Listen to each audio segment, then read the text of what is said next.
and welcome back to my craft kit testing series. So a couple weeks ago I happened to grab a bunch of craft kits from my local Goodwill, and this is something I've been so excited to try. It is the original BeDazzler from the 80s. I think in 1986 is when this was first released, and I got this for $5. I cannot wait to see what's still inside and if it's still usable. So let's just crack this open. I am so excited. I can't even control myself. So let's take a look, see. Okay. And on the inside, looks like we have the actual machine.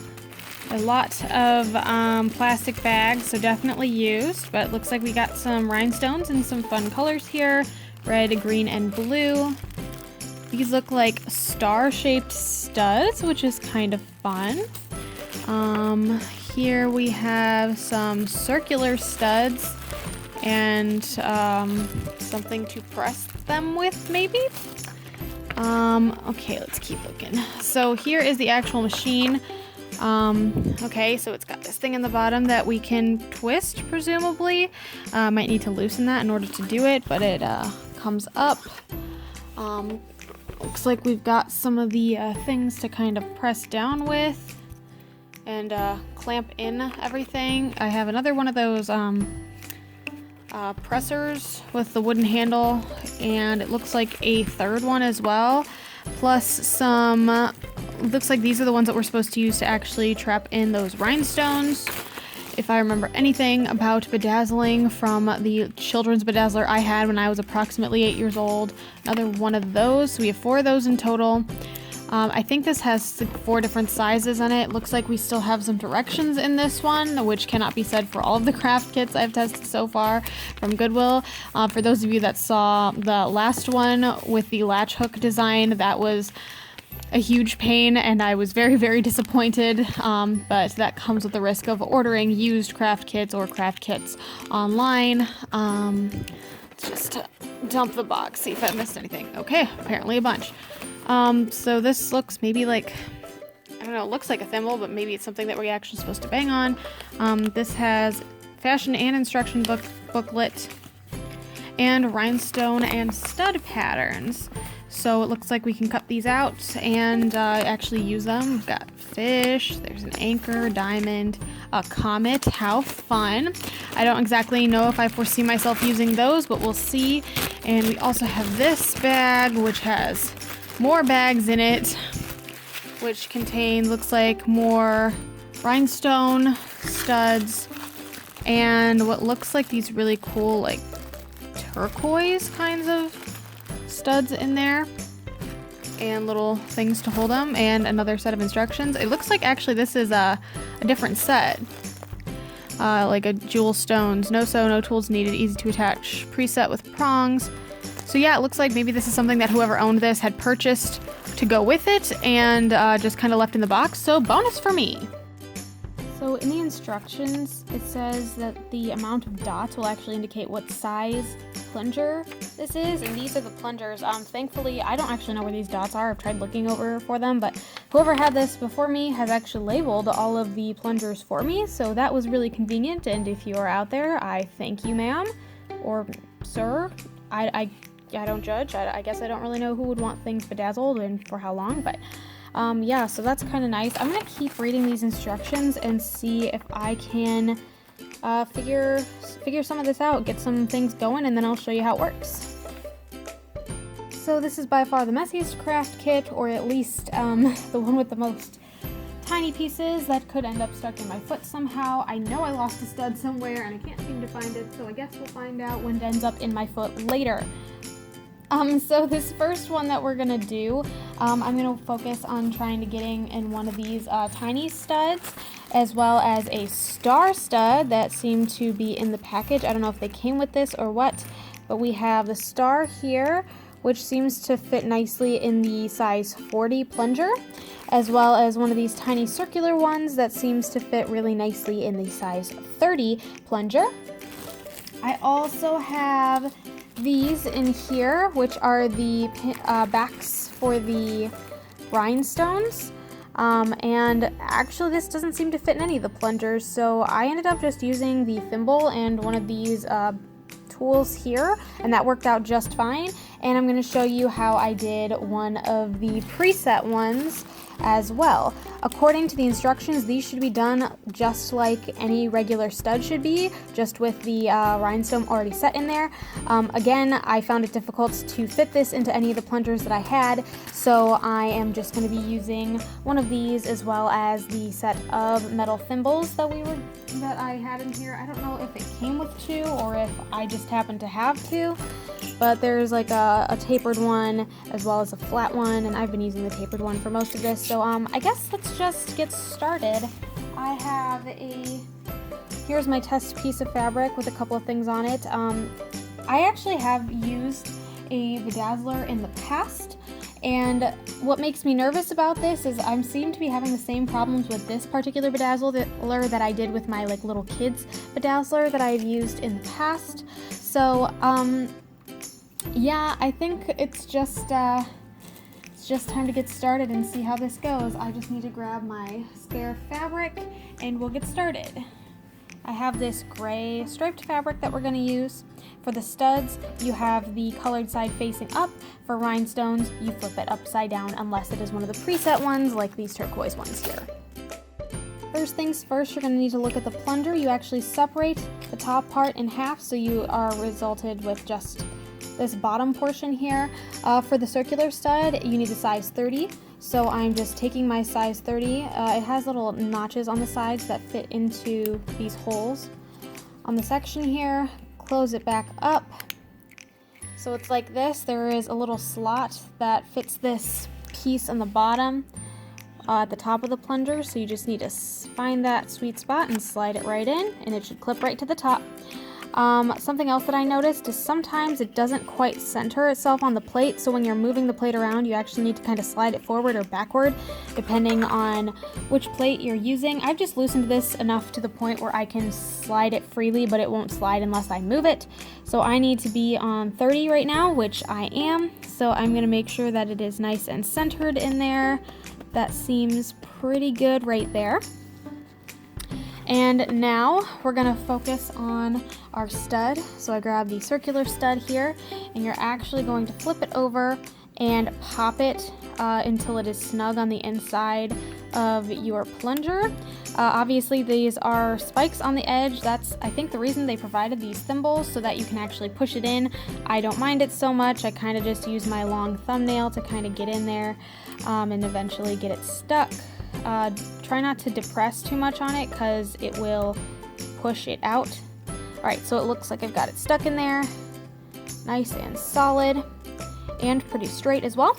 So now I'm going to flip this up the way that it's supposed to go.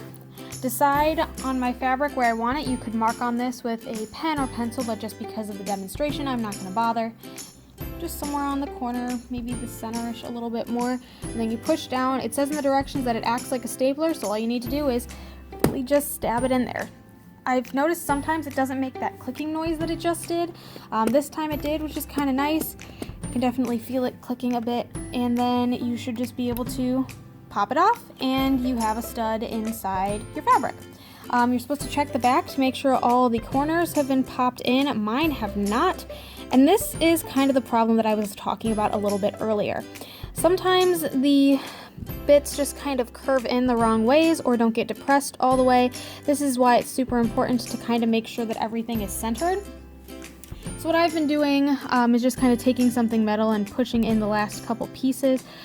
That is what it's supposed to look like on the back. I have yet to have one that is perfectly like that, and oh boy, if I could show you that first attempt with that star stud I had, you would be incredibly disappointed. But on the topic of the star stud, I am going to replace this using the number 40 plunger, and we're going to try the star stud.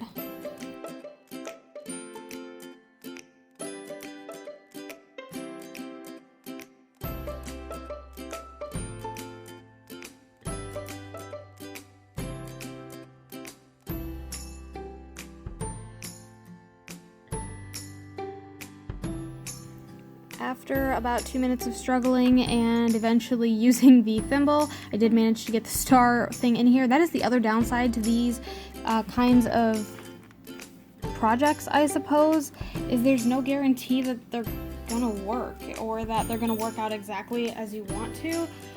I just spent 2 minutes just trying to get one stud in, so if I'm trying to do a super huge project with a lot of studs, I'm essentially getting kind of screwed in the amount of time it's going to take me to do this project. So once again, I am just swiveling this to the right point, making sure that it is nice and centered, which it looks pretty good. This is a regular stud again, so I just go right side up, wherever I seem to want it, and stamp it down as the directions say like you would a stapler. There's that click again, and up. Okay, that worked really great, way better than the first try. I think the trick is making sure that all of the prongs are as far into the plunger at the top as possible. I think now that I've figured that out, I think I'm going to enjoy doing this a lot more. So let's keep going. I think I've totally figured out, and 100% the deeper in the prongs are into the plunger, the better it's going to go. I think now it's time to move on and try a rhinestone, which is frankly quite a bit harder for me, so let's see how this goes. I'm going with red because I think it'll be the best to see on this. There's actually an R plate here for the rhinestone setting, so I'm going to flip it to R for rhinestone, and you actually just pop the rhinestone upside down into the little divot. And I believe I actually did find my fourth plunger over here, plunger 34.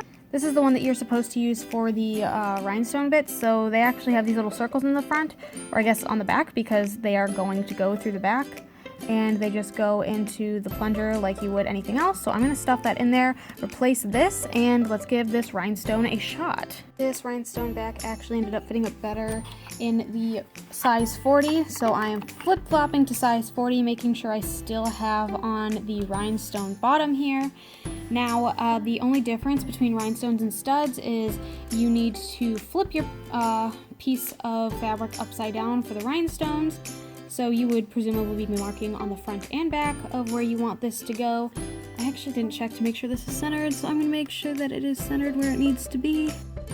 Alright, take two, let's go. See if this works. Alright, not a big click on that one, but I did kind of feel a push. I'm not feeling like this one went all the way through. It's not that bad, actually. Okay. So, two of them went in really nicely. These two on the sides kind of got bent outwards. So this is kind of why I didn't use my little kid's BeDazzler when I was little, because it kept doing this to me. So I'm actually going to try to maybe bend it in a little bit myself, because now the rhinestone's kind of getting all out of whack. I could not imagine doing this all the time, and especially on such a large project. I haven't decided if I love or hate this. I think I really love it for the studs, but I'm really not crazy about it for the non-preset stones. Like, I think the preset stones work out really, really nicely. It's just these ones where you have to have the stone a little bit separate. That's kind of where it gets to be a huge pain. But now that I've moved these in a bit, this definitely looks like it'll stay a little bit better. Yeah, so that's pretty much what it's supposed to look like when it's all done. It's got the clasps all around the sides. I don't think it's horrible. I definitely think it could have been easier, but it is stuck in there, and it did not take the most ridiculous amount of time it could have, and it definitely doesn't require any glue. So let's move on to these little turquoise ones, and then I'll provide my final thoughts. This is actually too big to fit in the BeDazzler, even the largest plunger. So what I'm going to be doing for this, because I can poke it through the front, I'm going to poke it through the front, but I do need to clamp it on the back. So what I'm going to do actually is I am going to kind of flip the thimble upside down and set this in the thimble a little bit, and use this to kind of clamp down and push so that I can pop the prongs in basically, and set it in that way, which I think might be why all of these little metal bits were included in this kit, because whoever was using this wanted to use these turquoise gems or had gemstones of different sizes that didn't all necessarily fit in the BeDazzler, which is how I ended up with them at the thrift store. So I've got all the pieces poked through on the back, and I'm just going to take this large one that covers all of the prongs at the same time and push down.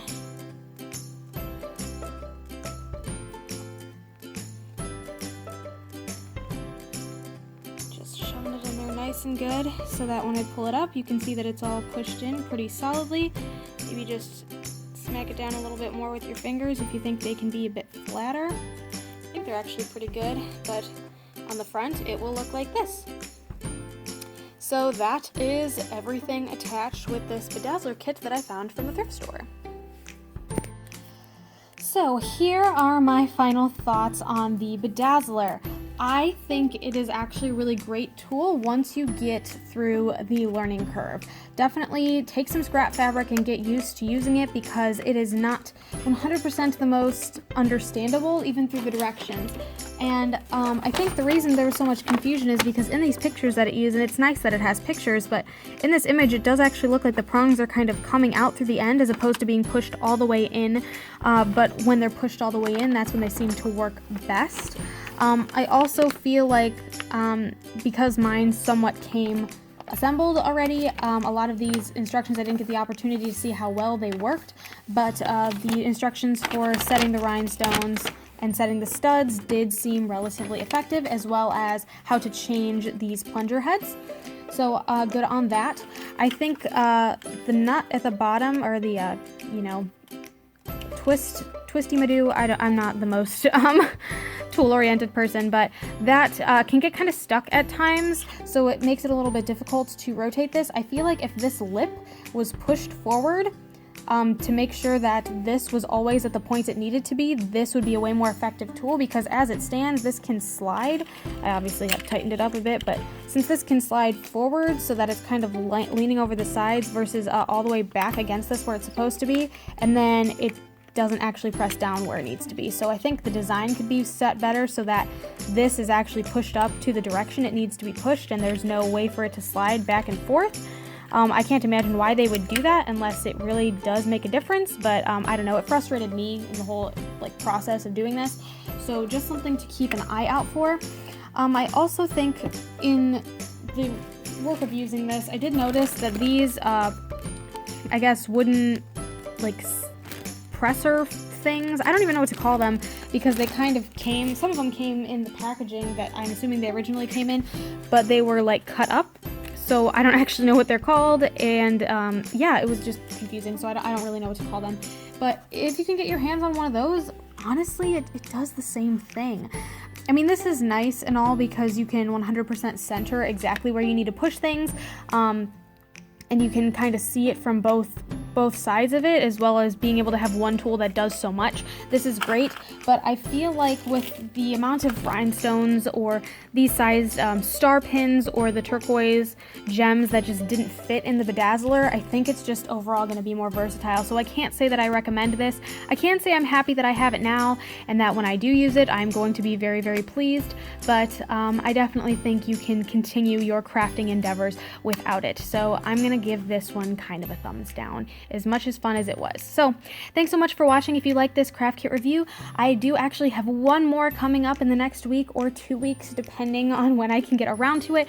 But this was so much fun. I really hope you enjoyed it. If you did, please like and subscribe, and maybe even leave a comment below and tell me what other kinds of craft kits you want me to keep an eye out for at the thrift store. So thanks so much for watching, and I will see you on Sunday for a crafty video. Bye-bye.